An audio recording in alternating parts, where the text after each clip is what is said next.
AP. As far as I know, I was the first staffer to erase information from a story because we were threatened by Hamas, which happened at the very end of 2008. We had a great reporter in Gaza, a Palestinian, who had always been really an excellent reporter. We had a detail in a story. The detail was a crucial one. It was that Hamas fighters were dressed as civilians and were being counted as civilians in the death toll.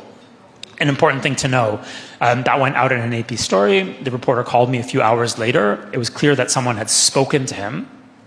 And he told me, I was on the desk in Jerusalem, so I was kind of writing the story from the main bureau in Jerusalem. And he said, Mati, you have to take that detail out of the story.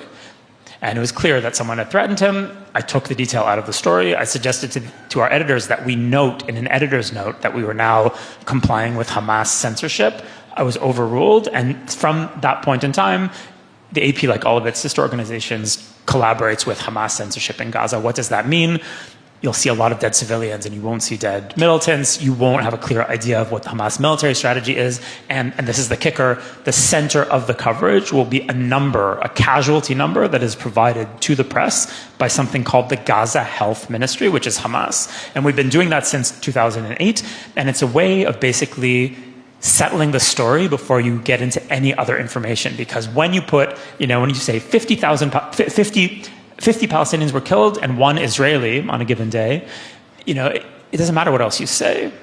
The numbers kind of tell their own story, and it's a way of kind of settling the story with something that sounds like a concrete statistic, and the statistic is being, given to us by one of the combatant sides. But because the reporters sympathize with that side, they're happy to play along. So since 2008, certainly since 2014, when we had another serious war in Gaza, the press has not been covering in Gaza. The press has been essentially an amplifier for one of the most poisonous ideologies on earth. Hamas has figured out how to make the press amplify its messaging rather than covering Hamas. There are no Western reporters in Gaza.